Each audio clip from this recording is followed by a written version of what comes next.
Bapak, Ibu, Saudara-saudari yang terkasih, hari ini gereja merayakan Hari Raya Kenaikan Tuhan. Banyak orang membayangkan kenaikan Yesus itu sebagai suatu peristiwa. Yesus naik ke langit. Memang demikian diceritakan dalam Kisah Para Rasul, tetapi sebenarnya maknanya jauh lebih dari sekedar peristiwa, sekedar fenomena. Kenaikan Tuhan itu adalah sukacita di dalam diri manusia. Manusia tidak lagi ditinggalkan di dalam dosa, di dalam ketakutan, tetapi manusia diberikan rahmat, berkat, iman.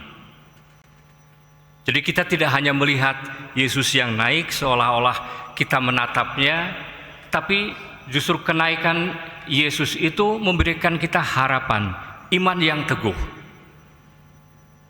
Dalam diri Yesus, kemanusiaan kita telah dibawa masuk ke dalam kemuliaannya. Jadi itu yang dikatakan kebenaran iman, bahwa di dalam kematian dan kebangkitannya serta kenaikannya ke surga, kemanusiaan kita dibawa juga kepada kemuliaan Allah itu sendiri. Artinya hidup manusia sekarang mempunyai tujuan, mempunyai arah, mempunyai harapan, dan mempunyai keselamatan.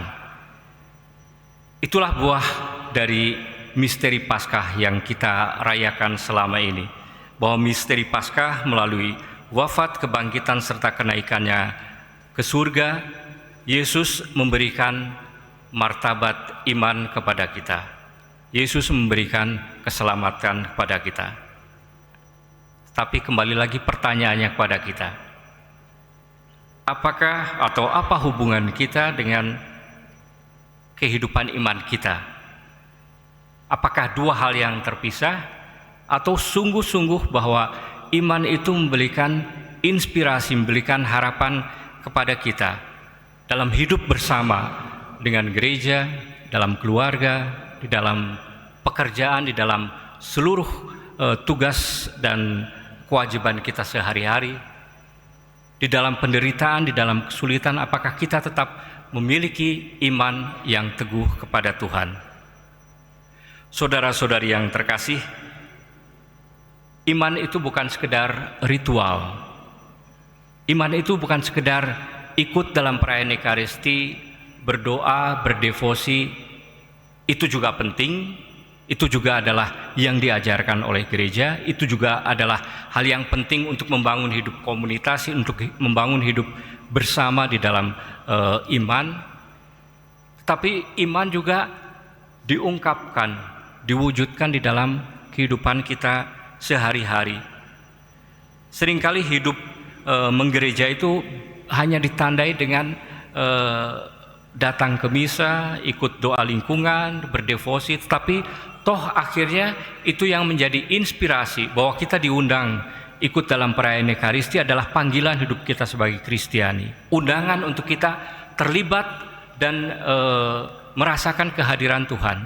Tetapi kehadiran Tuhan yang di dalam hati kita juga memberikan semangat kepada kita. Jadi semua itu baik, tetapi iman tidak boleh berhenti pada ritual semata. Yesus naik ke surga bukan untuk menjauhi manusia, tetapi untuk lebih hadir melalui Roh Kudus. Tanda bahwa orang yang sudah mengalami misteri Paskah atau kehadiran Tuhan di dalam dirinya adalah perubahan. Orang yang mudah marah misalnya, mulai belajar untuk mengampuni. Suami istri yang selalu bertengkar, mulai berani membuka diri untuk berdialog, mendengarkan. Anak muda yang merasa diri kosong, menemukan harapan di dalam gereja. Orang yang jatuh di dalam dosa berani bertobat dan hidup kembali dalam damai. Jadi itulah suatu pengalaman iman yang diresap, iman yang diresapkan di dalam hati itu mengubah, menjadikan inspirasi untuk semakin menjadi orang yang baik.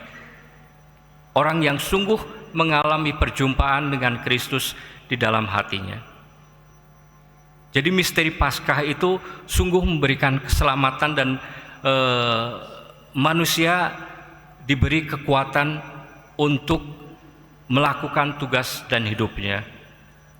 Banyak orang merasa gagal di dalam hidupnya, misalnya doanya tidak terjawab, dirinya terlalu dihantui dengan kedosaan sehingga merasa tidak layak di hadapan Tuhan. Tapi toh akhirnya dipanggil untuk dikuatkan. Yesus yang naik ke surga adalah Yesus yang juga pernah disalibkan, pernah menderita, pernah mengalami situasi manusia. Tapi dia memberi teladan pada kita untuk berani menerima kenyataan, untuk melangkah ke depan dengan harapan. Kebangkitan Kristus membuat kita berani melakukan sesuatu. Keselamatan itu bukan hanya sekedar di depan, tapi sungguh ketika kita berani mengalami hidup atau berani menjalani hidup dengan setia. Seperti Yesus sendiri memanggul salib dengan setia.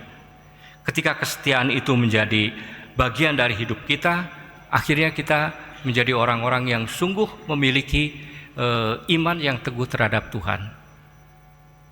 Ibu yang merawat anaknya yang sakit, contohnya, atau ayah yang bekerja dengan jujur walaupun juga situasinya kerap kali sulit, untuk menjadi seorang yang jujur, untuk menjadi seorang yang loyal, tapi dia tetap berusaha untuk setia menjalankan kekudusannya. Orang yang berjuang melawan kesepian situasi di dalam hidupnya, serasa Tuhan ditinggalkan, tapi dengan tekun setia menghidupi imannya, itu adalah orang-orang yang berani sungguh-sungguh melihat dirinya, dan di dalam dirinya Allah hadir, Allah menyertai. Saudara-saudari yang terkasih, kisah para rasul menceritakan bahwa Yesus naik ke surga, Yesus diangkat ke langit, dan orang-orang melihat ke atas. Apa yang dikatakan? Hai orang-orang Yerusalem, hai orang-orang Galilea, mengapa berdiri di situ? Mengapa hanya terdiam dan melihat ke atas? Ternyata tugasnya masih banyak. Ternyata iman itu akhirnya membutuhkan suatu perwujudan di dalam tugas dan di dalam tindakan sehari-hari.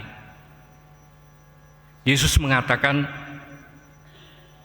Aku pergilah, jadikanlah semua bangsa muridku, dan baptislah mereka dalam nama Bapa dan Putra dan Roh Kudus. Ajarlah mereka melakukan segala sesuatu yang telah kuperintahkan kepadamu.